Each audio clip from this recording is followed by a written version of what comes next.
지난달 30일 광주에서 집단 폭행 사건이 발생한 데 이어서 어제 새벽 경기도 안산에서도 편의점 직원이 집단 폭행을 당했습니다. 광주 집단 폭행 사건의 가해자들은 오늘 검찰에 송치될 예정입니다. 양지민 변호사와 자세하게 짚어보겠습니다. 안녕하십니까? 안녕하세요. 네, 변호사님. 앞서 전해드린 대로 이번에는 경기도 안산입니다.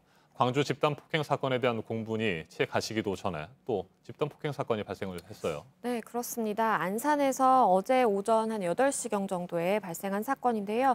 편의점에서 일하고 있던 아르바이트생을 한 4, 5명 정도 되는 10대 남성들이 무차별적으로 사실 폭행을 가했고, 아까도 나왔지만 이 창고 안으로 피했음에도 불구하고 지속적으로 굉장히 위협을 하고 또 욕설까지 했는데요. 이 사건으로 인해서 피해자 같은 경우에는 전치 3주의 진단을 받고 치료를 받아야 되는 것으로 알려졌습니다. 네, 경찰은 집단 폭행을 당한 편의점 직원도 가해자 일행 가운데 한 명을 때린 정황이 있어서 쌍방 폭행으로 사건을 볼지 검토 중이라고 밝혔습니다.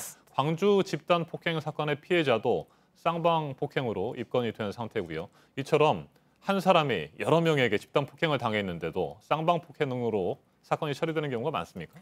네, 실제로 많습니다. 왜냐하면 이렇게 피해자가 만약에 한 번이라도 좀 가격을 한다라고 본다라고 한다면 사실은 이제 경찰에서 일반적으로 실무상 양 당사자를 모두 쌍방폭행으로 입건을 한 다음에 나중에 이것을 정당방위로 볼 수 있는지를 검토하는 절차로 나아가게 되고요. 그렇기 때문에 이번 안산에서 있었던 그 폭행 사건 역시 이 CCTV의 피해자가 가해자들에게 저항을 하면서 이제 폭행을 휘두르는 그런 그 행위가 발견이 됐습니다. 그래서 그 부분을 일단은 쌍방폭행으로 입건을 할 예정이라고 밝혔고요. 추후에 하지만 이것이 이제 정당방위로 판단이 될 수 있다면 얼마든지 그 부분에 대한 수사는 이제 정지가 되고 폭행 사건의 피의자로 사건 처리가 얼마든지 가능합니다. 네. 집단 폭행 가해자들에 대한 처벌이 미온적이다. 이런 국민 여론이 많은 것 같습니다. 청와대 국민청원 게시판에도 처벌을 강화해야 된다. 이런 얘기들이 벌써 27만 명을 넘어섰고요. 현재 가해자들에게 적용된 혐의는 어떤 것들이 있습니까?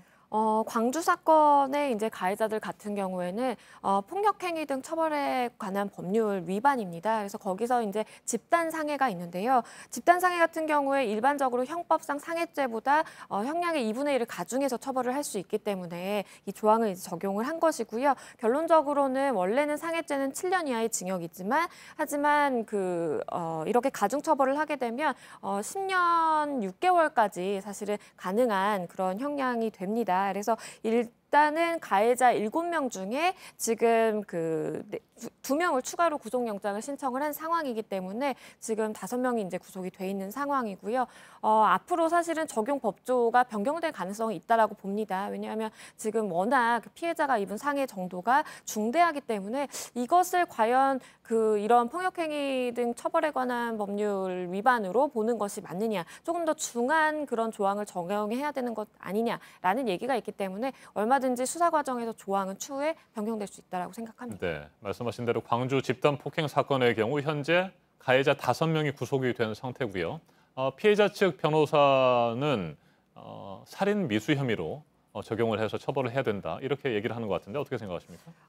피해자 측 변호인 입장에서는 그렇게 주장하는 것이 이해가 됩니다. 왜냐하면 지금 피해자가 처음에 이제 상해를 입었을 당시에 제대로 의사 표현도 못하고 뭐 대소변도 못 가릴 정도고 지금 영구적으로 눈이 실명이 될 수도 있다라고 얘기가 되고 있기 때문에 사실 이거는 살인 미수에 준해서 봐야 되는 거 아니냐라고 주장을 하고 있는 것이고요.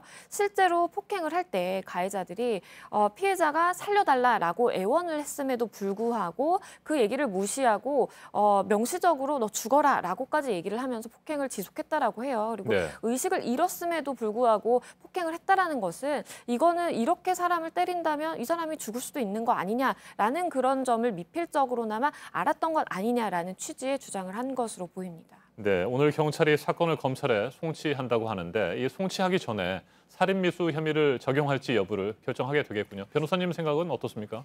살인미수죄가 적용된 대표적인 이제 사건들을 보면 일단 가해자들 같은 경우에는 살인의 고의가 없었다고 다 주장을 하죠. 그렇기 때문에 가해자 말만 들을 수 없는 것이고 2015년도에 리퍼트 대사에 대해서 흉기를 휘둘렀던 그런 사건을 보면 실제로 가해자는 나는 살인의 고의가 없었다라고 주장을 했지만 결론적으로 살인미수 혐의가 적용이 돼서 징역 12년을 선고받던 있었던 그런 사례가 있습니다. 그래서 이 부분과 조금 비교를 해보자면 리퍼트 대사 사건 같은 경우에는 이제 급소를 흉기로 찔렀다는 점이 적용이 돼서 살인 미수가 인정이 됐지만 이 사건 같은 경우에는 사실은 단순히 폭행을 많이 했다라는 정도는 살인 미수가 적용되기는 좀 힘들거든요. 그렇기 때문에 가해자들이 이제 여러 명이 있는데 그 중에서 정말 위험한 물건이라고 볼 수 있는 뭐 돌이라든지 이런 주변 물건을 사용해서 폭행 행위를 한 사람에 대해서는 뭐 살인 미수가 적용될 가능성도 있다고 생각하고요. 하지만 단순히 사람을 심한 정도로 폭행을 한 정도에 그친 가해자들 같은 경우에는 살인 미수죄가 적용되기 조금 어렵지 않을까 싶습니다. 네, 살인 혐의를 적용하기가 어렵다면